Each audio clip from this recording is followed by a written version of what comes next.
नमस्कार, आप देख रहे हैं न्यूज 24। आपके साथ मैं हूं रवि ठाकुर। शुरुआत करते हैं बड़ी खबर से। सैन्य वार्ता के बाद आज भारत और चीन के बीच कूटनीतिक स्तर पर बातचीत हुई है।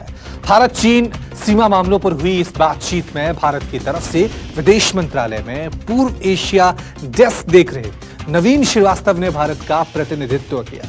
चीन की तरफ से चीनी विदेश मंत्रालय में बाउंड्री और ओशियानिक मामलों के डायरेक्टर जनरल ने बातचीत में शिरकत की। तो एक तरफ सैन्य स्तर पर बातचीत चली हुई है, दूसरी तरफ भारत और चीन के बीच कूटनीतिक स्तर पर भी बातचीत हुई है। अब देखना यह है कि बैठकों का दौर जो चल रहा है, चाहे वो मिलिट्री स्तर पे हो, कूटनीतिक स्तर पर हो, उन दोनों का जो तनाव बना हुआ सरहदों पर, उस पर क्या असर पड़ता है। वीडियो कॉन्फ्रेंसिंग के जरिए ये बातचीत हुई है।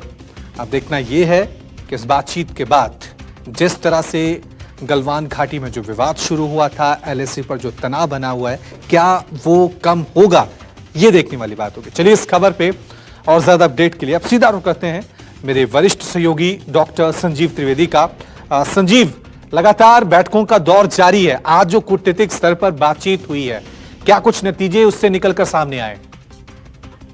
देखिए, लगभग 2 घंटे बैठक चली और ये जो श्रृंखला चल रही है बैठकों की, जो शुरुआत हुई थी 17 तारीख को, जब भारत और चीन के विदेश मंत्रियों की बातचीत हुई थी, और उसके बाद फिर कमांडर्स कॉन्फ्रेंस हुआ था 22 तारीख को, यानी कि परसों, और उसके बाद फिर आज बातचीत कूटनीतिक स्तर पर बातचीत हुई है।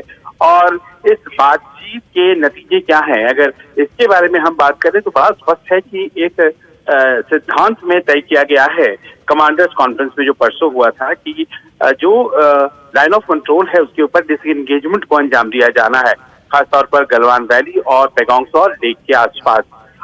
ये जो तय हुआ है मिलिट्री स्तर पर, कूटनीतिक स्तर पर उसी को संभव करने की गरज से दोनों देशों के बीच बातचीत हुई है।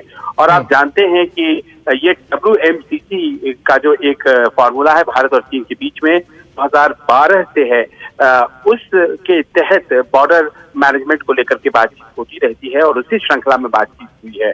तो चीनी सेना कब पीछे लौटती है, उसे पीछे हटने में कितना समय लगेगा, और चीनी सेना के पीछे हटने का कार्यक्रम क्या है, ये तमाम ऐसी बातें हैं जो कि इस बातचीत में सामने आई हैं। अब देखना ये है कि करार क्या क्या हुए हैं, उसका इंतजार है। जी, बहुत बहुत शुक्रिया संजीव तमाम जानकारी के लिए।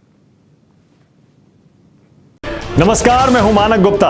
अगर आपको हमारा ये वीडियो पसंद आया हो तो इसे लाइक और शेयर जरूर करें, और हां, हमें सब्सक्राइब और फॉलो करना ना भूलें, ताकि आप देश और दुनिया की कोई खबर मिस ना करें। चाहे कोई ब्रेकिंग न्यूज हो या कोरोना वायरस से जुड़ी कोई भी अपडेट, पॉलिटिक्स हो या आपकी जेब से जुड़ी कोई खबर, इलेक्शन की कोई न्यूज हो, कोई कंट्रोवर्सी हो या फिर कोई वायरल वीडियो, सब कुछ मिलेगा न्यूज 24 पर। तो जुड़े रहिए हमारे साथ और देखते रहिए न्यूज 24।